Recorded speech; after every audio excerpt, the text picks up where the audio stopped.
Sanibona nonke bathandi bohlelo ka Dr Mnguni TV isehlula amanye amadoda umthando wabantu indoda engazalwanga indoda kwasiphandle ngiyabingelela kuphi nakuphi la kufinyelela khona lolu hlelo umnguni lona umelaphi endabuko ngithi bafethu ngikhona ngiphethe amakhambi ngiphethe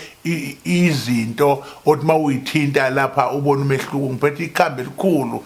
lapho kuthiwa umalamlela imbiza yami oyiphuzayo noma uthi uphethwe yini enzima kakhulu noma uxakekile ngasiphi isifo sisegazini kuwe umalamlelo uyakwazi ukuthatha uchithe phansi uphuze uyokhuluma nabantu bakini abasekhaya komama usho inkinga yakho kwenzeka izimangaliso ngaleli khambi okuthiwa umalamlela kanti alihambi lodwa lihamba nensipho okuthiwa umalamlela ogeza ngawo umalamlela insipho kwenzeka izimangaliso makuthiwa ngabe unani unamathunzi amnyama waphuphulela umntwana wakhipha umntwana ngezimo ezithile mawugeza ngalensipho yami kuyakhanya kuyavuleka ngabe unenkinga yesichitho mhlawumbe isichitho lapha ushawe ngaso uyakwazi ukusizakala ngamakhambi umalamlela ikhona insipho ikhona futhi ikhambi umalamlela othi mawulithintile bese liyakulamlela kuleyo nkinga leyo osuku ubhekane nalo ayiyodwa le nduku engiyiphethe ziningi ikhona enye engize ngidume ngayo impela nami ngiyibiza ngayo kuthiwa isehlula amanye amadoda uthi mawuyisebenzisa eyinkinga zokubhekene nazo uwine ubehlule kanti ke lapha esichithweni impela mathi ushawe ngesichitho siyakwazi usixazulula sibaleke isichitho siyakwazi ukukunika futhi nawe ukuthi usifake leli khambi ke kuthiwa ubancamise liyakwazi ukuthi lingene lisebenze lapha kuwe izinto engiyiphethe zikhonkwane zokuqinisa amabhizinisi zikhonkwane zokuqinisa imizi emakhaya zikhonkwane zokuqinisa umuntu wesilisa wakho ame anyakaze abheke wena uqinisa umuntu wakho wesifazane ame angahambi abheke wena izinto lezo ezikhona lapha ezitholakalayo noma kuthiwa ngabe nesibaya siyacikizela ngabe unesonto liyacikizela noma ngabe kuthiwa unento ethi into zakho zokuthi uyazenza awuyiphambili ulokuhlehlela emuva siyakwazi ukuthi ke uthola imithi lapha okuthiwa amaphakama uphakame uye phambili likhona iwash leyimangaliso engiliphethe nikhohlwe lo muntu othi uphethe iwash leyimanga lapha ku Facebook ozenza mina akusimina lowo mina ngilapha nje umnguni noma efaka izithombe zami kodwa ngiyacela ukuthi nazi ukuthi akusimina futhi ningaposi imali ko spa ningadeposit imali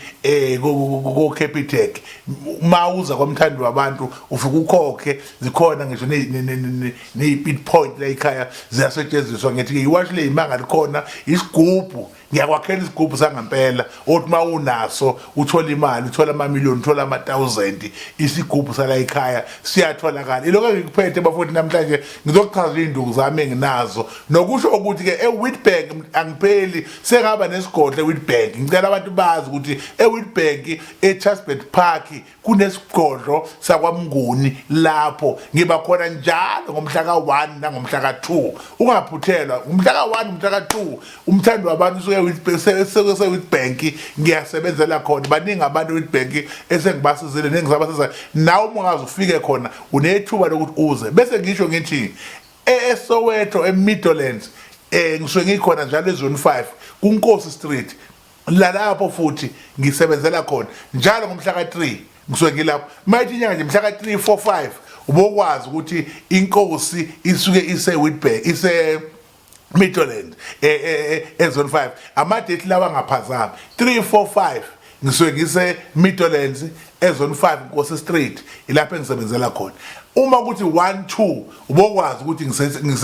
ngise Witbank emalahleni eChartbeat Park bese extension 12 bese ngizothi ngalezo nsuku lezo ngisuke ngiphumile kodwa ngisuke sengibuya ke mathi 6 7 8 sengisesigodlo lesikhulu eNanda eMawoti ngizoze ngilapho nomphelo ila khona engitholakala khona ngizothi abantu bengadideki Witbank umhla ka1 nomhla ka2 3 and 4 ngisuke ngisegoli ngizocela ukusho ukuthi kulokho nginendume ezulu yenkonzo yokuzalwa kabusha engizobe ngenzela abantu bami lapha eMawoti esigodlweni izoqala ngo10 ekseni iphele ngo3 ntambama wonke umuntu othi ufuna ukuzalwa kabusha, unedlozi elibi, unesinyama, unebhadi lokuzalwa, unezinto ey'ngamhambeli kahle, kodwa inkinga akulungi lutho, cha uzokuzalwa kabusha, siphathe iqanda nobisi. Inkonzo ivulelekile kuwo wonke umuntu, kodwa abantu abazothi baba uMnguni thina sizozalwa kabusha, baba uMnguni sizocela thina usenze sibe basha, siphatha amaqanda nobisi, bazoba nensebenzo labo ebiza nje u500 kuphela. 500 kuphela insebenzo yomuntu ozobe ezozalwa kabusha ephatha amaqanda nobisi ngomhla ka10. Nazi inombolo zami, niqaphela abazenzisa abazibiza ngami, uMnguni uyedwa umthandi wabantu. Nazi inamba zami la ngaphansi, noma beyihacker kodwa nize nazi ukuthi ezami lezi namba lezi akufakwa imali kwaMnguni, ufika uyikhokha ekhaya imali noma usikunike thina ngezandla zethu ama-account noma uswaphe zikhona i-Bitpoint. Ningaphuthelwa kusubscribe abafowethu kule channel yami, inamandla le channel, kuningi ngiphethe okuhle nokunganithokozisa nonganijabulisa. Ningakhohlwa ukusubscribe, uNkulunkulu uyanithanda. Ongenzeki kubantu kulapha kuMnguni kuyenzeka. Hlalani kimi nami ngini, Inkosi inibusise.